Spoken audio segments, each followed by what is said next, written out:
ایک دفعہ کا ذکر ہے کہ نبی کریم صلی اللہ علیہ وآلہ وسلم ایک سفر پر روانہ ہوئے تو راستے میں آپ ایک گاؤں میں تشریف لے گئے۔ اس گاؤں میں آپ صلی اللہ علیہ وآلہ وسلم کا ایک دیہاتی صحابی بھی رہتا تھا۔ اس نے نبی صلی اللہ علیہ وآلہ وسلم کی خوب مہمان نوازی کی، آپ کی خدمت گزاری کی۔ جب نبی صلی اللہ علیہ وآلہ وسلم وہاں سے روانہ ہونے لگے تو نبی رحمت صلی اللہ علیہ وآلہ وسلم کا دریائے رحمت جوش میں آیا، اور نبی کریم صلی اللہ علیہ وآلہ وسلم نے اپنے اس دیہاتی صحابی سے فرمایا کہ مانگو کیا مانگتے ہو۔ وہ دیہاتی صحابی بہت معصوم اور بھولا بھالا تھا، دیہات میں رہتا تھا۔ وہ آپ صلی اللہ علیہ وآلہ وسلم سے کہنے لگا، یا رسول اللہ صلی اللہ علیہ وآلہ وسلم، میں غریب دیہاتی آدمی ہوں، مجھے اپنے بچوں کی گزر بسر کرنے کے لیے چند بکریاں یا اونٹ مل جاتے تو بہت مناسب ہوتا۔ اس کی یہ بات سن کر نبی کریم صلی اللہ علیہ وآلہ وسلم مسکرانے لگے، اور آپ صلی اللہ علیہ وآلہ وسلم اس قدر مسکرائے کہ نبی صلی اللہ علیہ وآلہ وسلم کی مبارک داڑھیں نظر آنے لگیں۔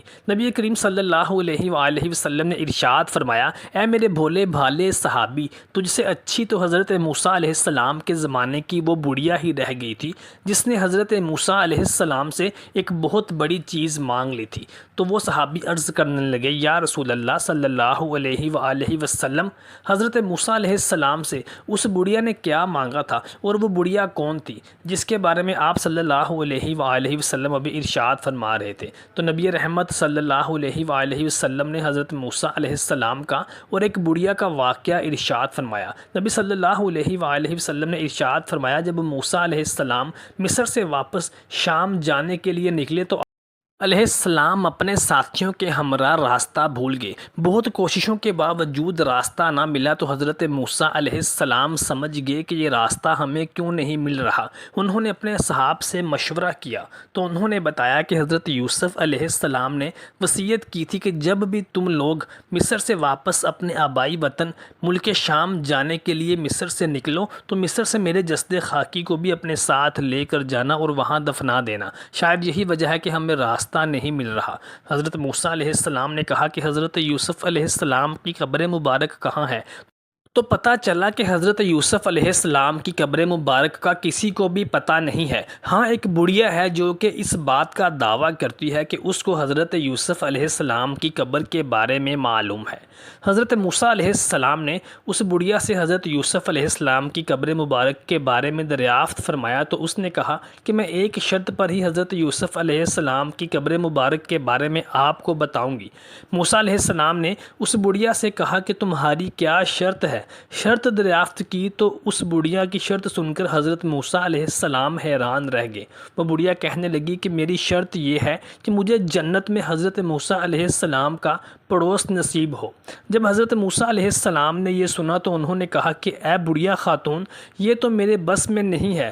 یہ تو اللہ تبارک و تعالیٰ ہی بتا سکتا ہے۔ تو اللہ تعالیٰ نے اسی وقت موسیٰ علیہ السلام پر وحی نازل فرمائی اور ان کو حکم دیا کہ اس بڑھیا سے وعدہ کر لیجئے اور اس کی یہ شرط منظور کر لیجئے۔ اللہ تعالیٰ کے حکم سے حضرت موسیٰ علیہ السلام نے اس بڑھیا کی اس شرط کو منظور کر لیا تو اس بڑھیا نے بدلے میں حضرت موسیٰ علیہ السلام کو سیدنا یوسف علیہ السلام کی قبر مبارک کے بارے میں آگاہ کیا، اور یوں حضرت موسیٰ علیہ السلام سیدنا یوسف علیہ السلام کی قبر مبارک سے ان کے جسد خاکی کو وہاں سے لے کر ملک شام روانہ ہوئے۔ نبی کریم صلی اللہ علیہ وآلہ وسلم نے یہ واقعہ ارشاد فرما کر اپنے اس صحابی سے کہا کہ تم سے تو اچھی موسیٰ علیہ السلام کے زمانے کی وہ بڑھیا عورت ہی رہ گئی تھی جس نے حضرت موسیٰ علیہ السلام سے ایک بہت بڑی چیز مانگ لی تھی، اور تو نے تو صرف مجھ سے جانور اور بھیڑ بکریوں کا ہی تقاضا کیا ہے۔ پھر نبی رحمت صلی اللہ علیہ وآلہ وسلم نے حسب وعدہ اپنے اس دیہاتی صحابی کو کہا کہ جب تم ہمارے پاس آؤ گے تو ہم تمہاری اس خواہش کو ضرور پورا کریں گے۔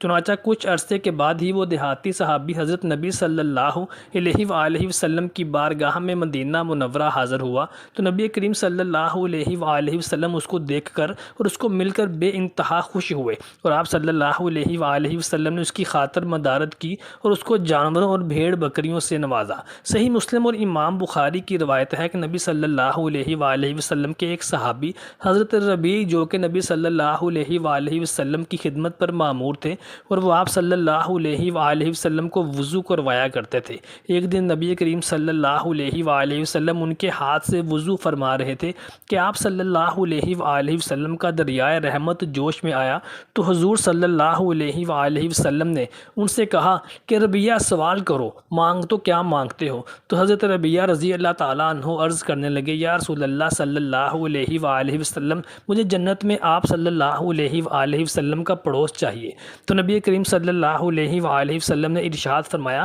تم کثرت سجود سے میری مدد کرو، یعنی عبادتوں میں اور توبہ استغفار میں خود کو مصروف رکھو تو قیامت کے دن ضرور میں تمہاری شفاعت کروں گا۔ اللہ تبارک و تعالیٰ سے دعا ہے کہ اللہ تبارک و تعالیٰ بروز محشر ہمیں بھی نبی کریم صلی اللہ علیہ وآلہ وسلم کی شفاعت نصیب فرمائے، آمین۔